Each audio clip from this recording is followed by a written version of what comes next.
public display of affection. We are taught that our relationship should be a source of external validation, a way to prove our worth and our happiness to the world. A woman who is with a quiet, kind, and emotionally mature man may feel a subtle, or not so subtle pressure to justify her choice. But what's the story? People might ask. Is he romantic? Does he surprise you? And the truth is, the story is a quiet one. The romance is in the small, consistent ways he shows up. The surprise is in the profound peace and stability he brings to her life. But this quiet love doesn't fit the loud, flashy narrative of modern romance. The fear of being seen as boring can be a powerful motivator. The fear of missing out on a grand adventure, on a more exciting story, can make a woman overlook the profound and often unseen joy of a healthy, lasting partnership. She may believe that she is settling for less, when in reality she is choosing something more, a deeper, more substantial, and more profound form of love.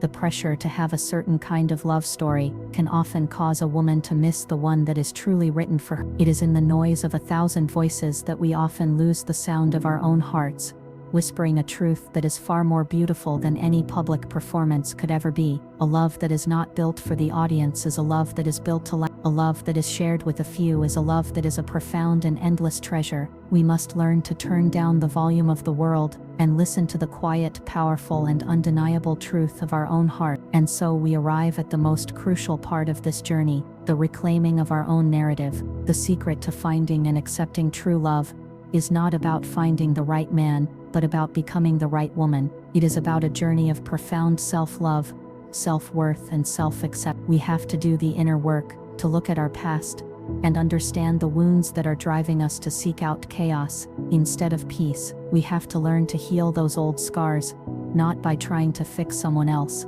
but by giving ourselves the very love and consistency we always crave. We have to learn to be whole on our own. When a woman is whole, she no longer needs a man to complete her. She is no longer drawn to the drama and the chase, because she is no longer seeking a reward. She knows her own worth, and she is no longer willing to settle for a man who treats her as a prize to be won, or a puzzle to be solved. She is not afraid of being alone, because her loneliness has become her solitude, a space where she can nurture her own heart, her own spirit, her own dream. And in this solitude, she will learn to recognize the difference between a fleeting illusion and a profound reality. A man who is healthy, kind, and emotionally available will no longer feel boring to her. He will feel like a gift. His consistency will not be a lack of passion.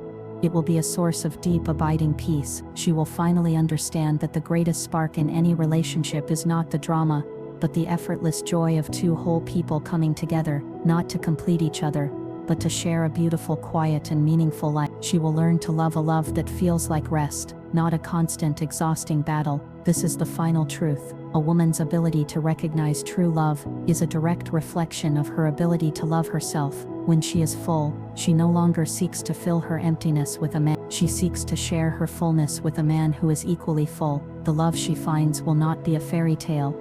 It will be a living, breathing, and beautiful reality. It will not be a story for the world to see, but a sanctuary for her heart to finally come home to. The fifth part of this journey is about a woman learning to recalibrate her internal compass. For so long, our navigation system has been wired to seek out the highs, the dramatic intensity, the fleeting moments of passionate chaos. It's a system designed for immediate, but ultimately unsustainable gratification. The recalibration requires a woman to shift her focus from the external signals of attraction to the internal feelings of peace. This is a subtle but profound difference. She must learn to ask herself a new set of questions. Instead of "Does he make me feel excited?" she must ask, "Does he make me feel calm?" Instead of "Does he challenge me?" she must ask, "Does he support me?" The secret code of love is not written in grand gestures, but in a man's consistent, quiet actions. The way he remembers a small detail about her day, the way he shows up on time, the way he holds space for her to be upset without trying to fix her. These are the unsung, but deeply meaningful markers of true love. A woman must learn to see them as golden, as more valuable than any expensive gift or flashy trip. The man who is a rock in the storm, who is a gentle, steady presence, he is not boring. He is a treasure. She must learn to trust the peace she feels in his presence, more than the dopamine rush she feels from a chase. This is a radical act of self-love. It is saying, "My peace is more valuable than my excitement." And in this choice, She begins to dismantle the old narratives and build a new, more sustainable and more peaceful reality. This recalibration is also about the redefinition of passion. We have been taught that passion is a fiery, dramatic, and often fleeting emotion. But what if true passion is something entirely different? What if it is the passion of two souls who are so deeply aligned that they can sit in silence and feel a profound connection? What if it is the passion of a shared look that says everything without words? What if it is the passion of a love that is so deep and so true that it is a constant, quiet hum beneath the surface of their lives? A woman who has recalibrated her compass is no longer looking for fireworks.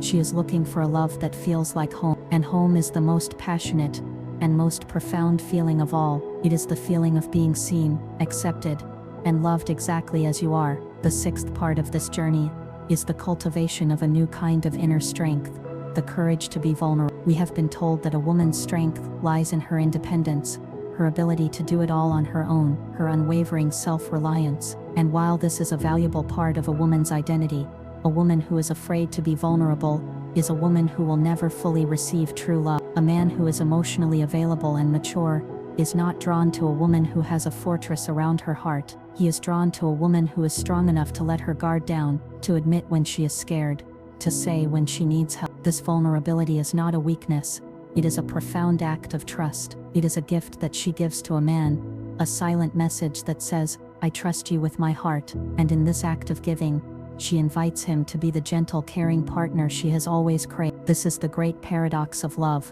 The more a woman allows herself to be vulnerable, the more a man feels her strength. The more she trusts him, the more he will prove to be trustworthy. This vulnerability is also about being able to receive. Many women, conditioned to be givers, struggle to simply let a man care for them. They see it as a sign of weakness, or a debt that must be repaid. But a woman who can gracefully receive a man's care, his generosity, his support, his love, she is a woman who understands the true nature of partnership. She knows that love is a beautiful dance of both giving and receiving, of both strength and vulnerability. This is the profound truth that so many of us miss. Love is not just about what we can do for another person, but about what we can allow them to do for us. It is in the allowing, in the receiving, that we truly allow a man's care and love to enter our life. A woman who is a constant fortress, who is always ready for a battle, will find that she has built a wall so high that no man can climb it. A woman who is a gentle, open, and vulnerable soul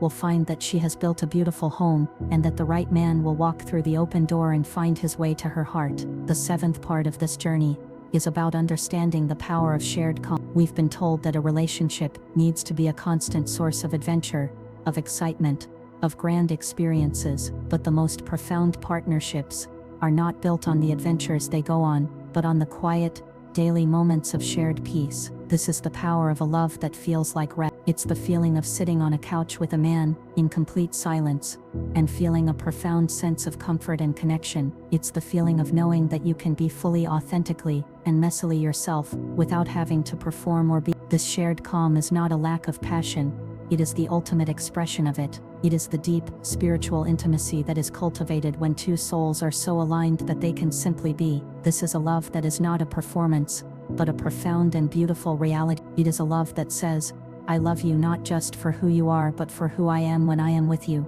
It is a love that feels like coming home. The tragedy is that so many women overlook this kind of love in favor of a love that feels like a constant, exhausting battle. They confuse drama for passion, and they miss the most beautiful and most enduring part of a relationship, the profound peace that two people can create when they are truly and authentically themselves. A love that is built on shared calm is a love that is built to last. It is a love that can withstand the storms of life, because its foundation is not built on fleeting moments of excitement, but on a lifetime of quiet, unwavering peace. And so, we come to the final and most crucial part of the story. It is not about a woman finding the right man, but about her cultivating an inner world that is so full, so peaceful, so complete, that she no longer needs to chase or fix anyone. It is a journey of profound self-love, self-worth, and self-acceptance. When a woman has done the inner work, she will no longer be drawn to the drama, the chaos, and the endless pursuit of an unavailable man. She will not be looking for a fairy tale.